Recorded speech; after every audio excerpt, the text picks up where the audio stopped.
fourth dimension, man. Whoa, dude. Dude, when we hit record, we launched ourselves into the fourth dimension. Dude, I can't even. I wonder what the fourth dimension is like. Like, how can you... I can't even comprehend that right now. I think that's kind of the point of the fourth dimension. Since we reside in only 3 dimensions, it's... So what would you think a fourth dimension would have? Well, it would have I think there's a couple different ideas behind that. By the way, welcome to the Side Table, episode 34, the fourth dimension. You're not welcome. Don't worry.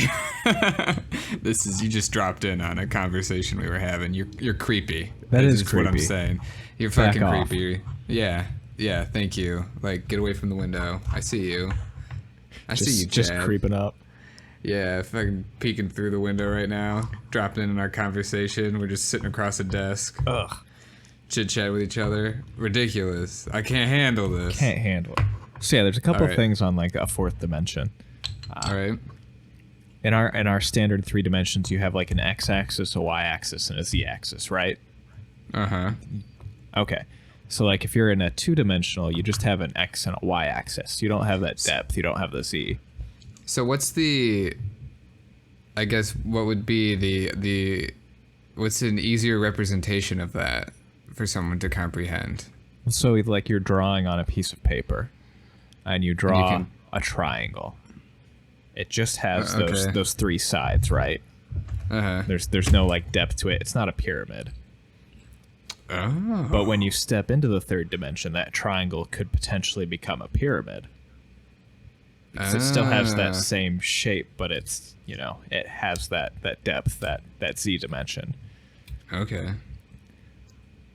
And let's say, you're living on a piece of paper, it's hard to comprehend, what that 3rd dimension would even look like because it doesn't exist in your world.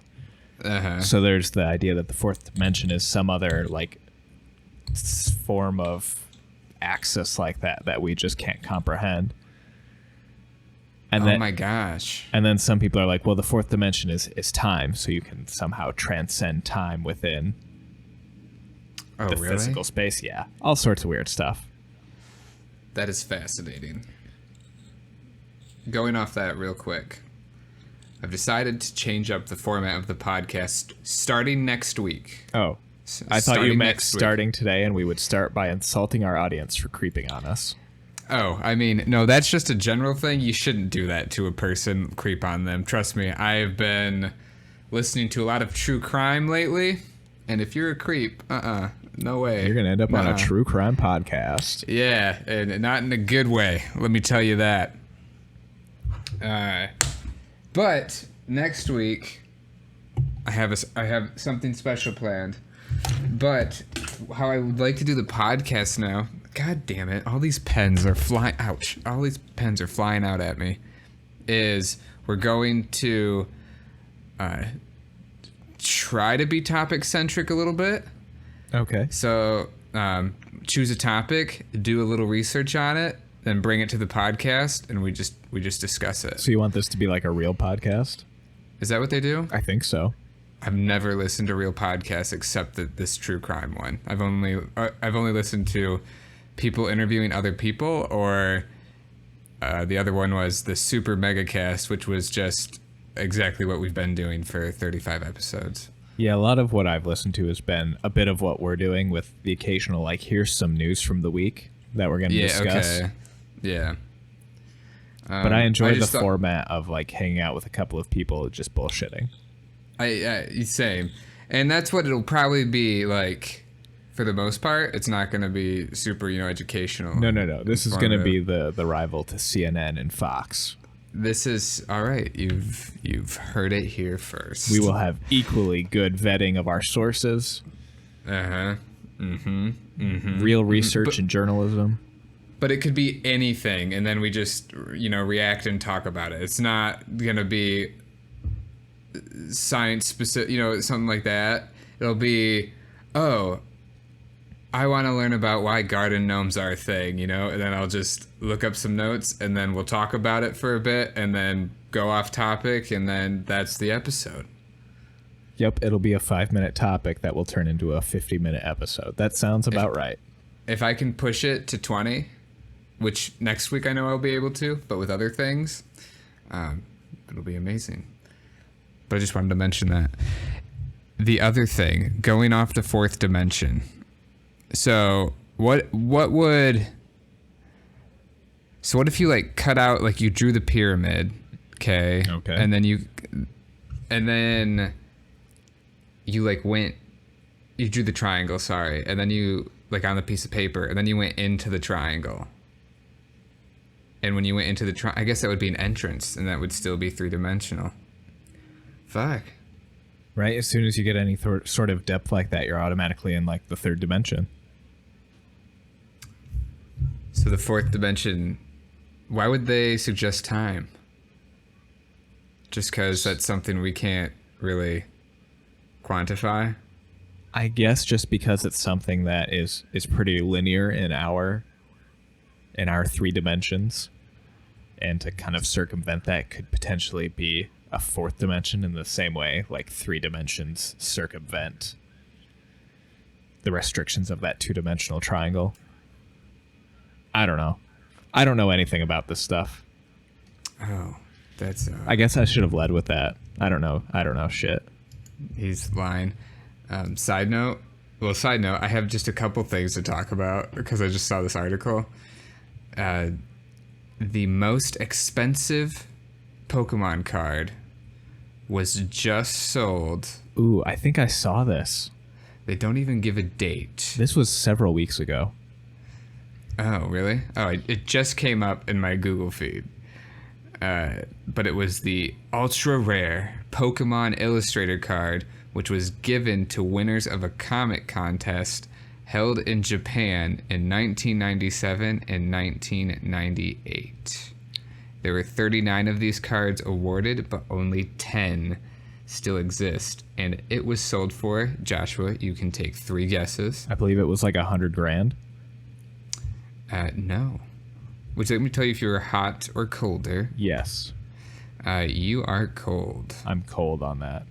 Yeah. Was it more or less? It was more. Okay. Man, how much was it? 160. Still cold, but you know, you're maybe slowly turning on the faucet, the hot side. Slowly turning the tap to the hot side. This might be a different one than I saw last week or a couple weeks ago then. All right, you got one more guess. 295,000. Oh, now you're over. Ooh. It was sold for 200. Okay, now I'm seeing 3 different numbers. Okay, it was sold for $233,000. Well, and there's, you know, a little extra change in there, but over $233,000 or 25 million yen, I guess is how the yen currency always blows my mind with how many more zeros there are for an equivalent number, and so I see it and I'm like, oh my god, it's so expensive. Yeah, and I'm like 25 million, and it's like 20,000 yen is like $2 or $20 or whatever. It's like, oh, okay, that makes more sense. That's why you always thought you were rich in Pokemon. That's right. But yeah, that's pretty. Oh, that's not where my mouse is. Okay, That's the one I was looking at, this was July 10th. I'm dropping you a picture, by the way. Okay. Well, this one was a trainer card. It sold for $90,000 at auction. It's a trainer hologram card that was given to competitors in a 1999 Secret Super Battle tournament in Tokyo. Secret battle tournament? Well, the competition was held in a secret location. Oh my gosh. And players who won one of 7 regional tournaments were granted a place in the finals. So this was like straight out of an anime shit. Oh my god, I was just going to say, it reminds me of the 2nd season of Yu-Gi-Oh! Oh, yeah. Battle City or whatever. Yep. Like, oh, you have to scan my billboard 12 times with this QR code in order to get an entry ticket. Anyway, and here's why I'm surprised this one sold for less. It's believed to be only one of obviously 7 that were ever given out. Oh wow. And is the only one known to exist currently. and Oh, wow. and was given a mint 10 PSA for the card rating. Shoot, that's a lot. It's crazy how they say there's 32 of these cards available or what have you, or were issued, but only 10 remain. Just seeing that history slowly die off is kind of sad. A little bit. And those were probably in some kid's collection that just got like tossed out or sold at a garage sale or water damaged. Right. That's such a bummer. The other thing I saw, this note-wise, article-wise, was amid backlash, U.S. Army retreats from Twitch. And the reason I bring this up is because it was a recruitment-oriented Twitch channel to recruit individuals into joining the Army. And this made me a little mad because... No, I agree. This is frustrating.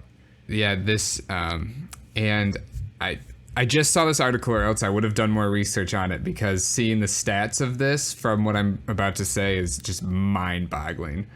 I was listening to a podcast called New Players Joined, and they discuss a video game each episode, and they do research, go into detail about it. This one was about the game that the U.S. Army put out.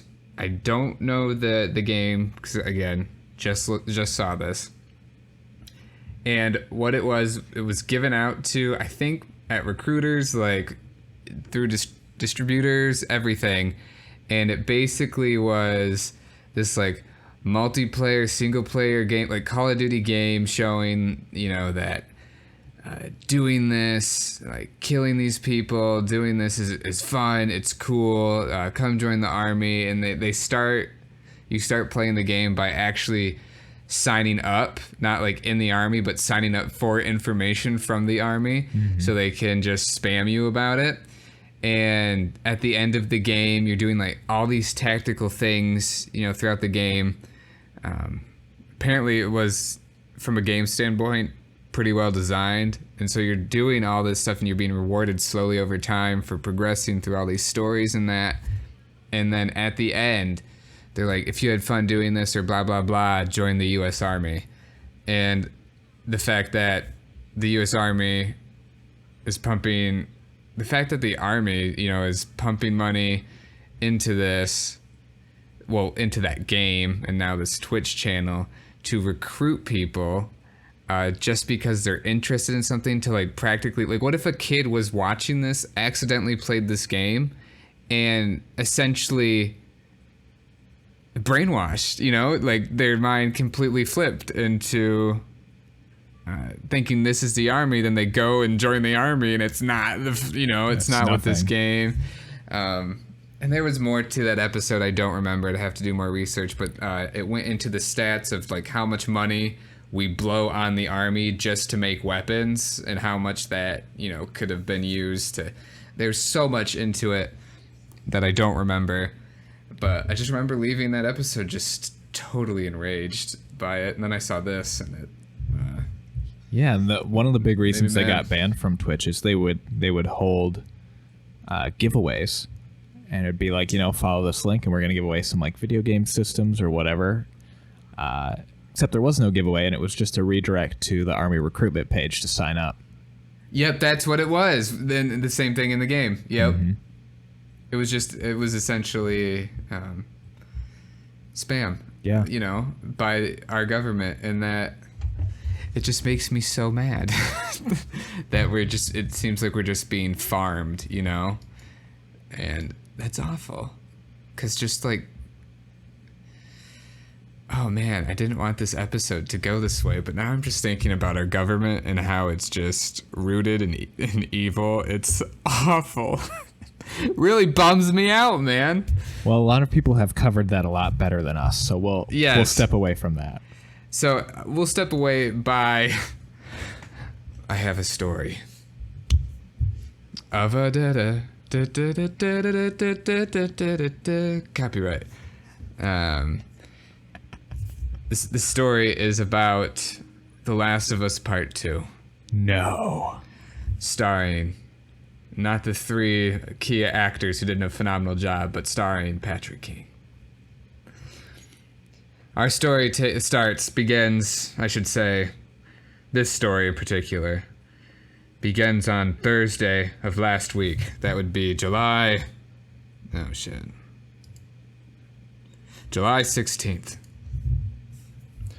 Patrick King, a young, naive, innocent man, didn't deserve what came to him. Come to him, whatever. Words.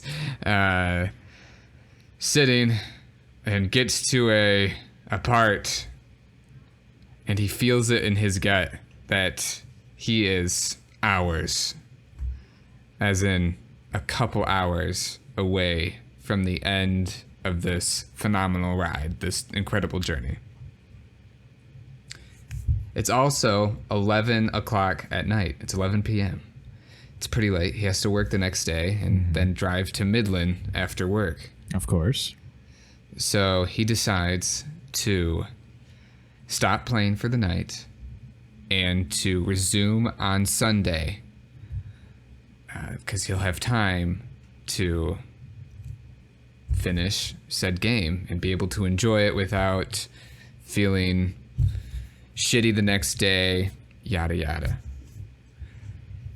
So Sunday comes around. Throughout the whole weekend, been building up, for this thing, and been building up so much that right before Patrick was about to, it's weird saying my name in third person, weird before this young man was about to play the game, he decided to check his Fitbit heart level, and his heart rate went up like to almost 120. Oh God.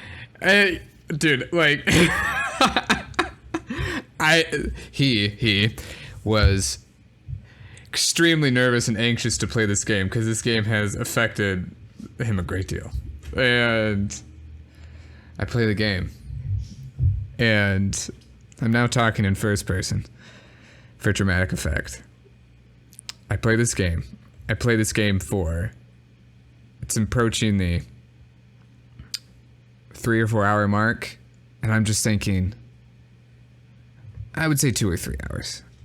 Like, man, I'm almost to the end. And like, how when you're like almost to the end of a game, specifically a video game, especially when you're invested into it, it just, everything is being assaulted, emotionally. You're just, oh my God, I've been through this journey. I've done all this stuff, and now it's all about to end. I'm feeling all of this, okay? And like tenfold. I get to what the game is leading up to. Because for those of you who don't know, the first Last of Us told its story in sections, like it's, in seasons, like it's fall, it's summer. I don't know if you remember that, Joshua. I do, yes.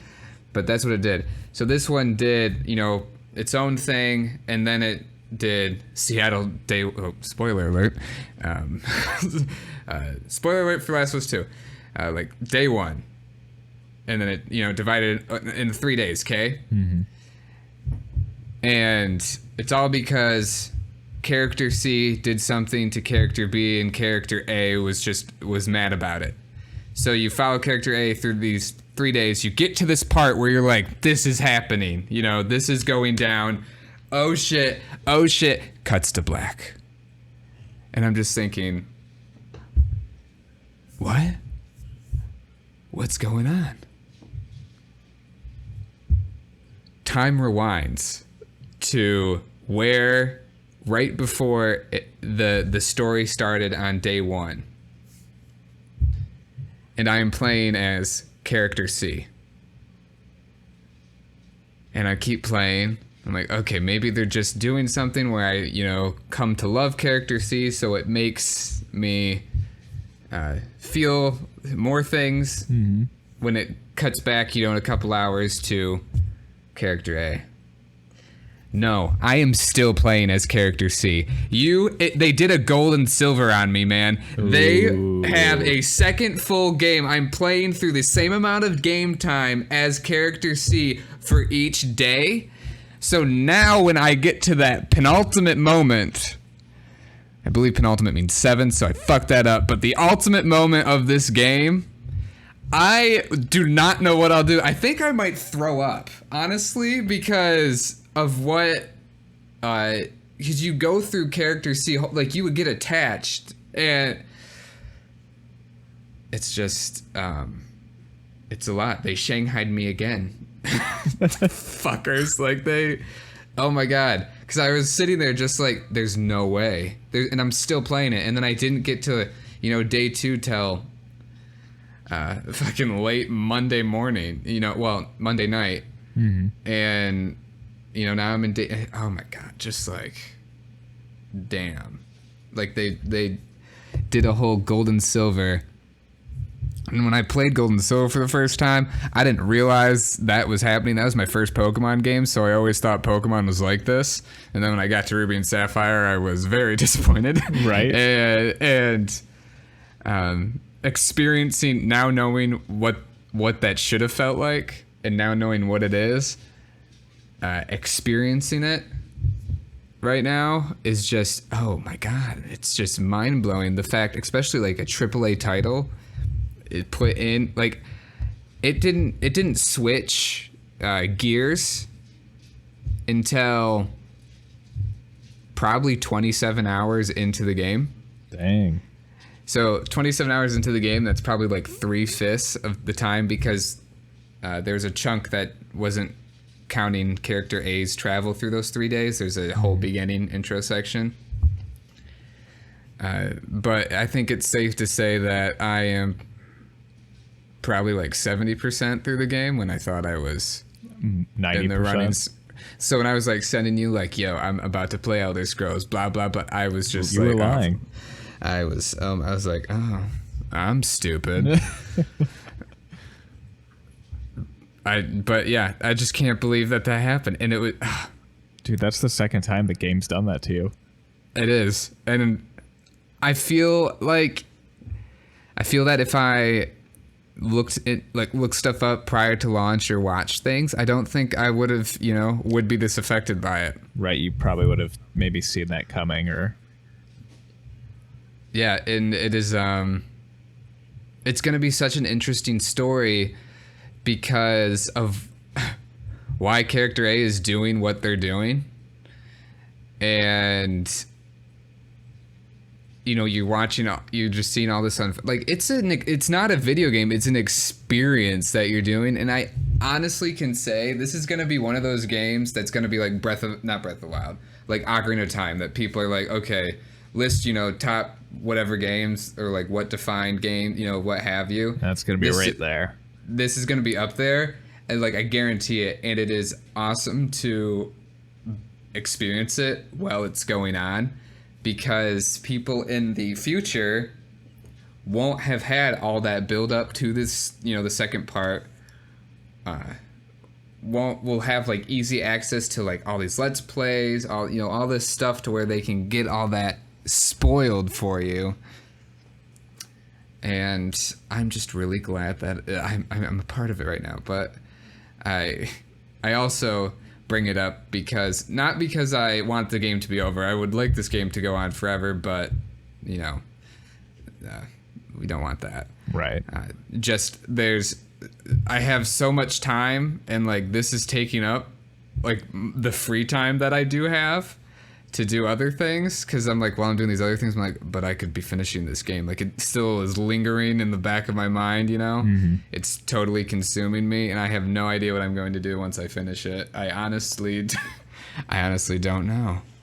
It's gonna sorry. No, that's one of the double edges of a really emotionally invested game or movie or book or TV series, and you finish it and you just feel like you're missing that.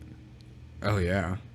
I remember when I played the Citadel DLC for Mass Effect 3, like the final thing I'll see with all these characters and then the ending, you know, and after. Do you know what happens in the Citadel DLC? I'm not sure. I probably do, but Do you want me to say it? yeah, you can say it. Okay, spoiler alert for Mass Effect 3. Well, Mass Effect series as a whole. So you end up doing... So the plot of Mass Effect 3 is there is a... there's like, you know, Cerberus and the Reapers, but there's this other squad, or not squad, but like group that is attacking Shepard while he's trying to relax and chill on vacation on the Citadel. So you see all these cool different venues in that, and you're at a sushi joint. And you're attacked by these people. You find out eventually that the leader of this group is a clone of Commander Shepard. Ooh. So it's literally whatever customized character that Shepard that you made, that is who you're fighting. Like, that it's is literally kinda cool. Yeah, it's really, really, really neat. And you just go on this, like, just this super funny, like, buddy action comedy, basically, with your whole squad, all these characters. You're chasing your clone through Citadel archives, so this, like, it's like basically the Smithsonian. And there's just all these inside jokes, there's just so much funny stuff. And you eventually beat it. Beat the I guess the campaign of the DLC, or the single player bit of it, or story bit of it, I should say. And the last half is you're organizing a party for you and all your squad mates. And you have this whole party at Shepard's apartment, which you end up getting because of the Citadel DLC, because it's all about visiting the Citadel. And you have this party, and throughout the whole party, it's like a party with your friends. Like, I mean, if you've stuck through with those games for so long, you know, they become actual friends. And when the morning comes around, and I'm even getting a little choked up thinking about it right now, you get to the end, and you're facing out at the Normandy with all your crew. And, like, your romance interest says some stuff or whatever to you, like, it's been a good ride, and Shepard goes, yeah, and then you're, like, looking off again on the Normandy. That was the last thing I, finishing Mass Effect 3, because I, played it since launch up to that point. And just having that end, like, knowing this is the final piece of the Milky Way galaxy in the Mass Effect universe that I'll be playing. I just remember just going upstairs and just lying on the floor. Just, what do I do? Like, whoa, I'm never going to experience new things anymore with, it was just so weird. And at that point, it's like years of your life invested into these characters and this world. Yeah. Almost like, I think the time between Mass Effect 1 and 3 was like 5 to 7 years, maybe, I think. And that was on a time when I was a teenager, so everything is super impressionable, and oh god, that cut deep. But it was cool because now playing it being older, you can say it, being older, don't worry, you will always be older than me. and now starting the Citadel DLC early, because what the Citadel DLC added was all these moments that now appear throughout the main campaign of Mass Effect 3 that weren't originally there. So once you recruit a squad mate, you'll be able to do all these fun, interesting things, like go to an arcade with, Zaid, dance with Garrus, things like that. That weren't in the main game, that get added after certain, like, checks in the main campaign. So that was pretty neat. So you get to, when you replayed that and you had that stuff happen, that was pretty neat. But outside of that being the final new piece of Milky Way Mass Effect, it was really sad.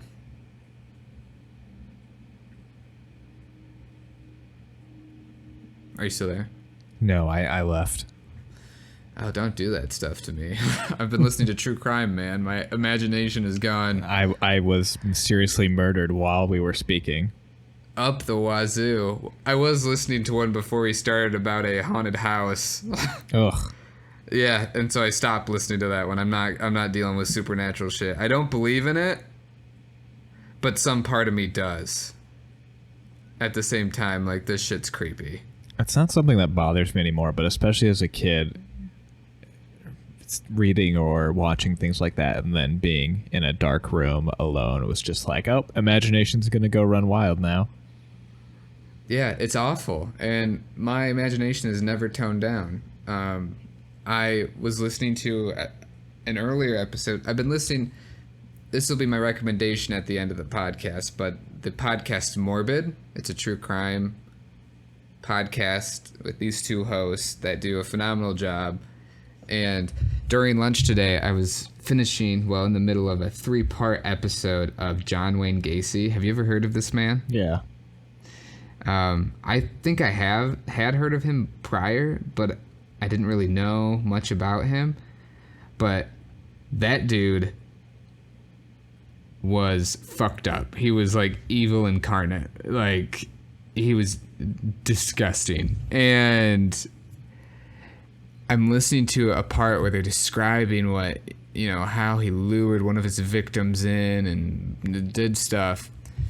And the door to where I'm sitting on my lunch opens and my boss walks in and she scares the shit out of me. I was like, ah! And she's like, oh shit! Like, we both were freaking out because of it. Oh, it was awful. And I'm like, it only happened because I'm listening about stuff to John Wayne Gacy, and she's like, oh,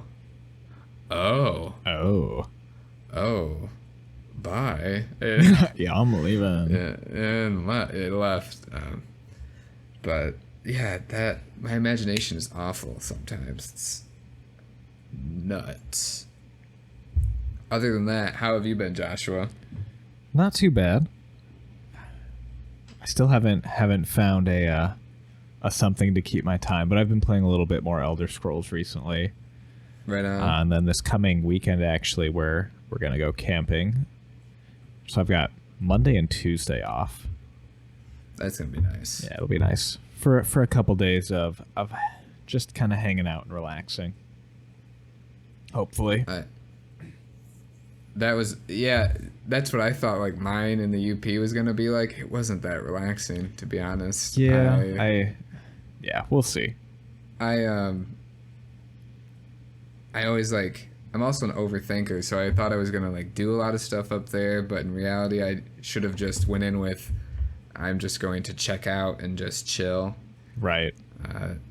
That's what I'm saying that just so you go in with that mindset, which you probably will, because you're not as overthinking, I guess, as I am. But yeah, I should have just, like, stopped doing things. Was my main thing. Like, I felt like I constantly had to be doing something, and when I didn't do something, I felt awful. So it was just bleh. It was not fun, but I hope yours isn't like that. Hopefully not. We'll see. But Ashley told me you were doing that because she thought that was happening.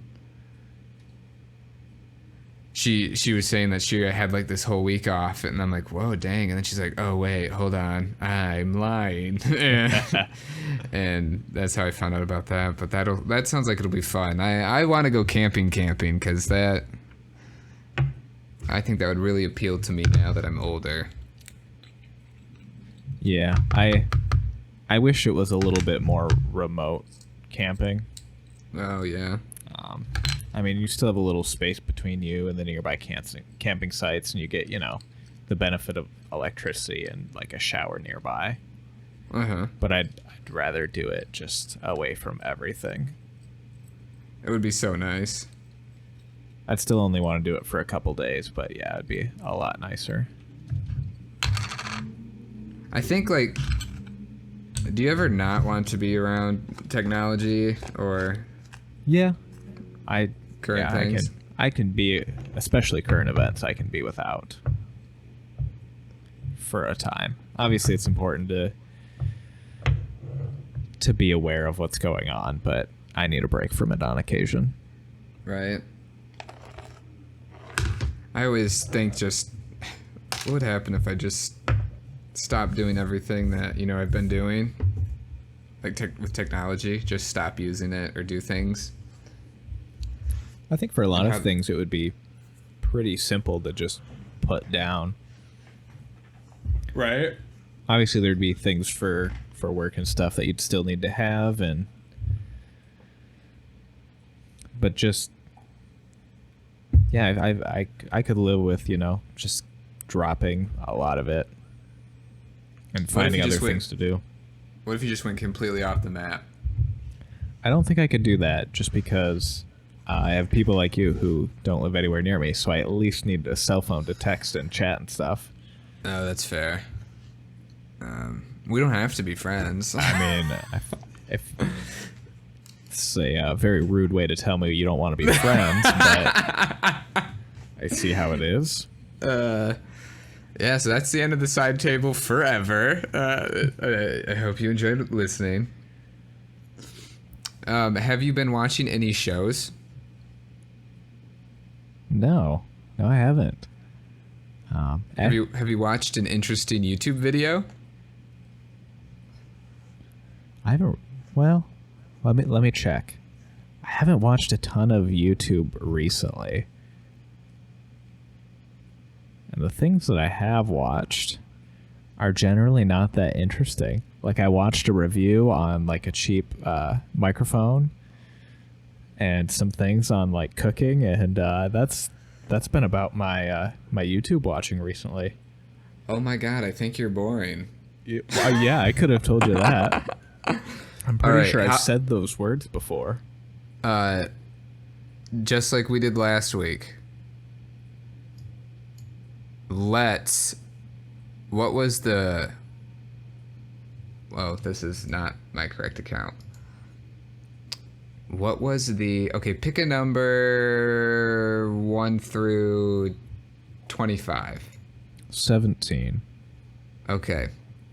Find the 17th video. That I've watched? Yes. Like the 17th most recent?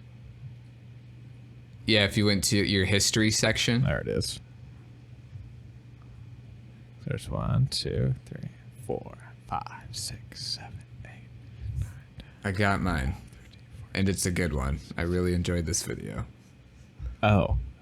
Okay, so this is actually going to be a solid one, but I never finished watching it. I got 5 minutes in and stopped. Dude, what? I know, but it'll be a good one. It'll be a good topic. All right, what do you got for me? Oh, I thought you were going. You hyped yours up. Oh, well, yeah, exactly. I hyped it up. I was going to make them wait. Okay, is yours... So yours probably can spawn more conversation? I think so. Okay, so I'll say mine then real quick. Mine is Eating a Zebra Tarantula by I'm Brandon Ferris. This is really funny because he is pretty funny, and he is terrified of... He has arachnophobia, and he's eating this giant spider, and he's doing it in his car, so he'll like... His hand's shaking when he holds it up to the camera, and when he drops it, his screaming and flailing like in a car, like realizing he's trapped is really enjoyable. And it was only 3 minutes, so it's a nice... That's a really short video. Yeah, it's super funny. So I watched the video of his that you had sent me, and I don't know if I just wasn't in the mood for it or not, but it just didn't strike my humor. Like, I get why he's funny. Uh-huh. I didn't find myself chuckling and laughing. I just don't think you have a funny bone. That's not true. I just have very few of them. What would you say your humor is? My humor. A drier humor. Puns are always good. I just like so lame. the dry situational humor is just... Stop being mean. I'm not being mean. I'm just questioning my friendship. Uh-huh. No, I understand. Dry humor is very funny. But I don't think I find it as humorous as you do, so I think that's where we differ. Yes. But this one is him just being scared and reacting it and watching people suffer is quite funny. But hit me with your video. So this video is Vivek Explained. What? The most complex character in Elder Scrolls lore. Oh my god. So are you familiar with Vivek? No, but I want to Google what he looks like or they look like. Yeah, Google what they look like. So this is why you need to play the Morrowind chapter in Elder Scrolls Online. Okay. So he is like a living god. Oh, I know who he is. Yeah. Yep. Yeah. I talked to him and was like, "Okay, Captain Planet, Right. get off your high horse." And that's why I was gonna watch it, because I had played through the Morrowind chapter, and probably one of my most enjoyed chapters I've played in Elder Scrolls Online so far. And I was like, oh, I'll watch some cool stuff about him, because I didn't play Morrowind itself, so there's probably a lot of lore that I missed. Because you don't get many. I mean, you get a few of the physical presence of a god in Elder Scrolls lore, but not a ton, where you actually get to interact with them. Right, and see what they have to say. It's usually Daedra. Right, it's always the Daedra, because they're just always there. But no, yeah, I only got 5 minutes into it. And I don't remember if I got distracted or if I was bored at the time, and I'm like, I can't watch it. So picky. I know. Tell me something.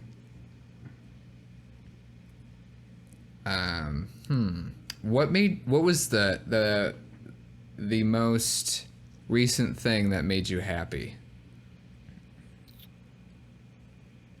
I am hungry. Is it bad I have to think about this for a second? It depends.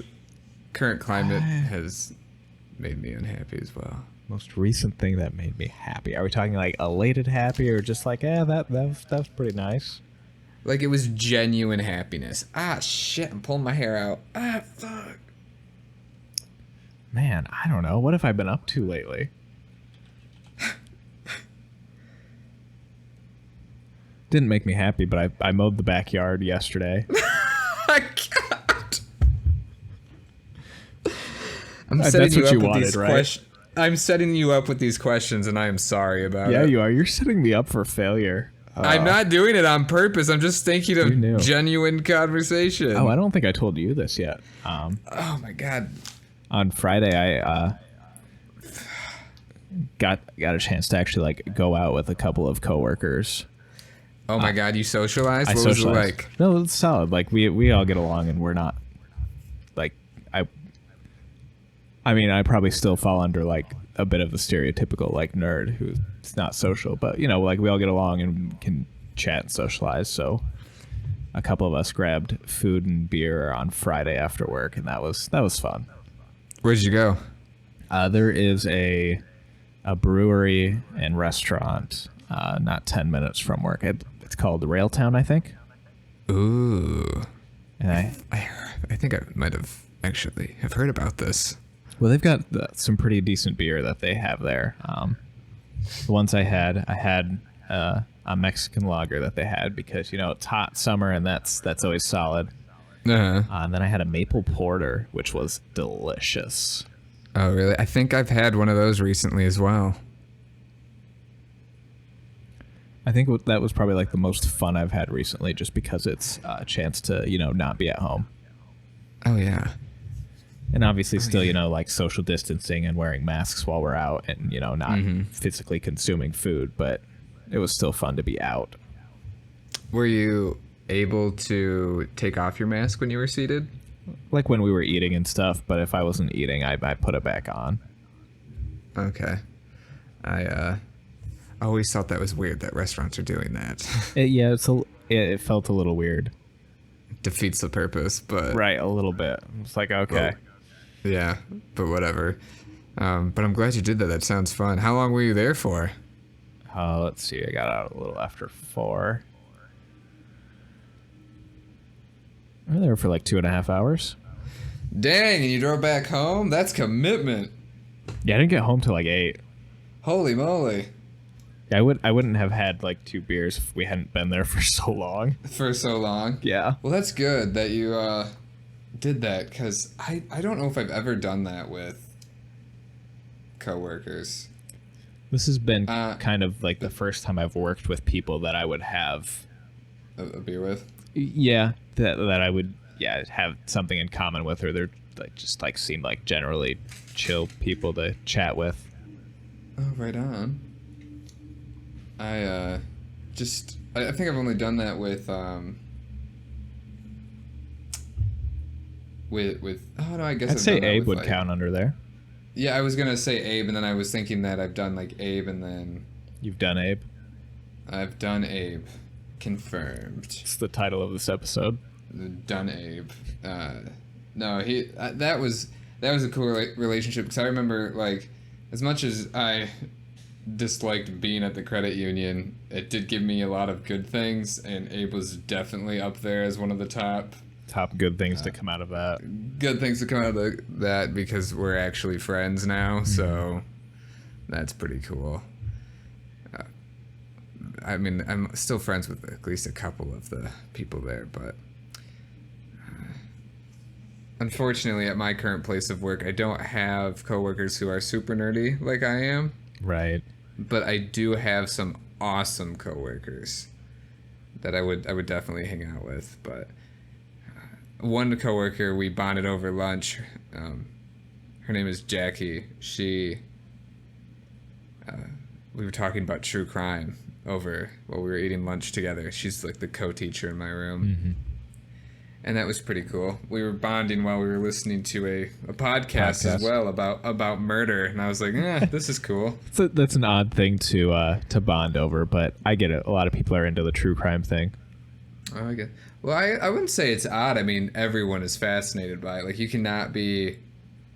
interest cannot be piqued, you know? No, yeah, I get that. Like, if it's something that's playing and I'm in the room, I'll pay attention to it, but I'm not going to seek it out.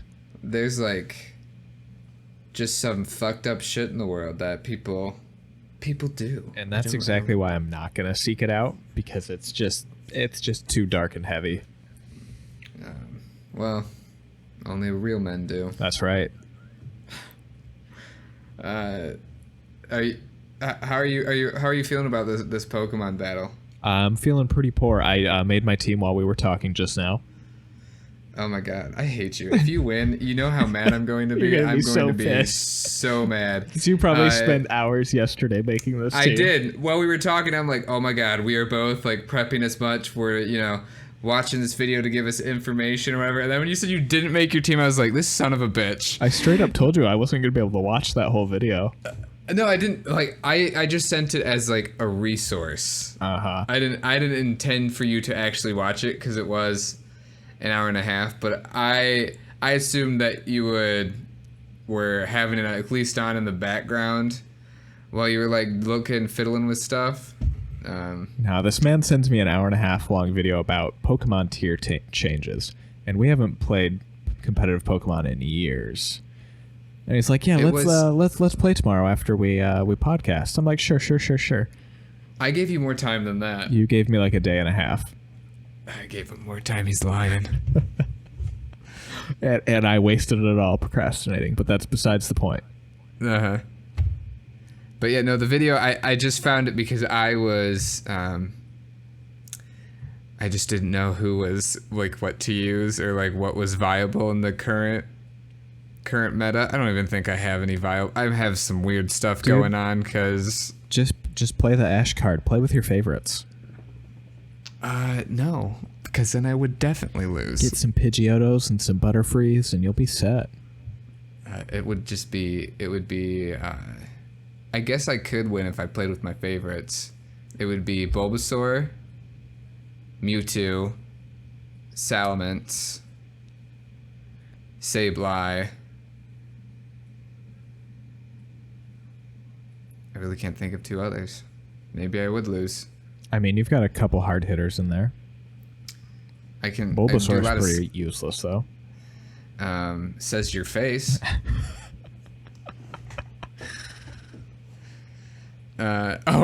Quick note about Pokemon. So, I wanted to get some Pokemon cards the other day.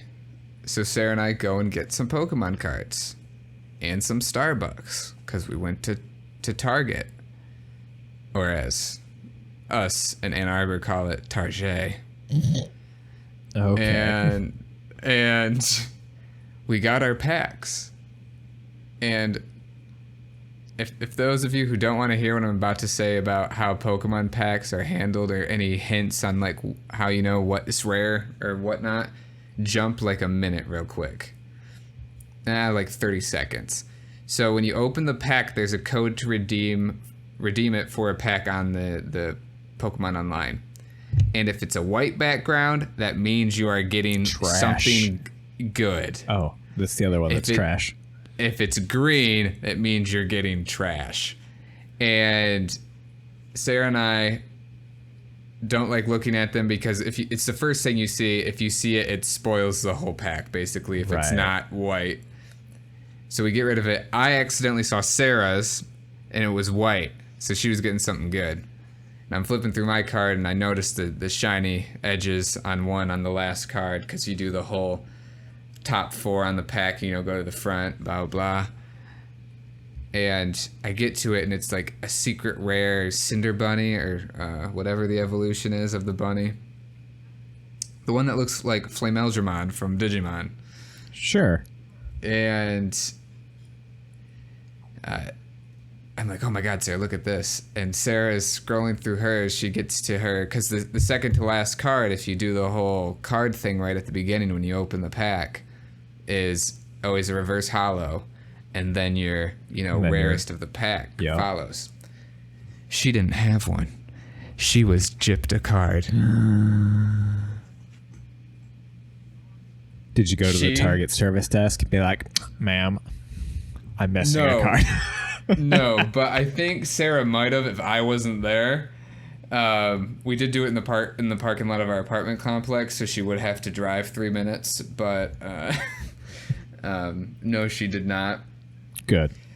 But I thought that was pretty funny. I also was pretty upset for her because I know the excitement of Pokemon, and if you're supposed to get something good and it doesn't happen. Yeah. That really sucks, especially when the other person pulled something, pretty good. I don't know the value of the card. We're going to guess it real quick before we end the podcast. $12.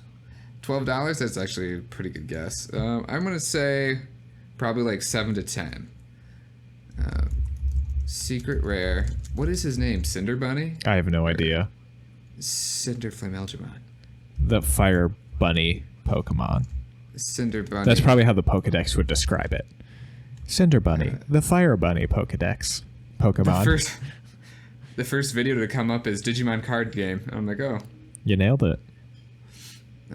Secret rare. Okay. What is Cinder Bunny's... Not Cinder Embrace. Cinder Bunny evolution. Is it Score Bunny? Wait, what? Oh, that sounds right. No, that's the first one. Cinder Ace.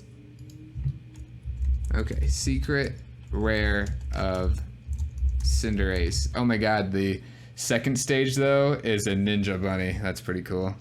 Oh, I accidentally typed in Cider Ace, and there's a Cider Ace cider. Ooh.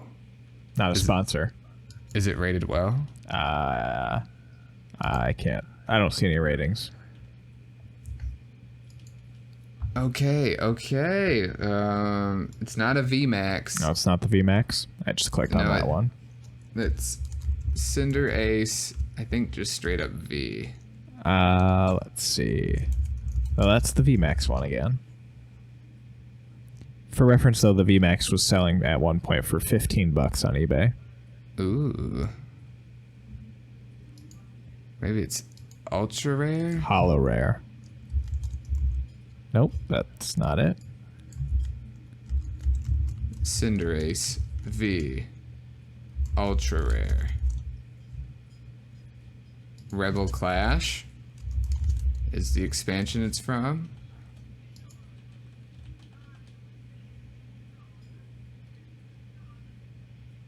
Okay, I found the card, but it's not the version of the card that I want. I found the version of the card, I think, on the Pokemon site, but that doesn't have a price.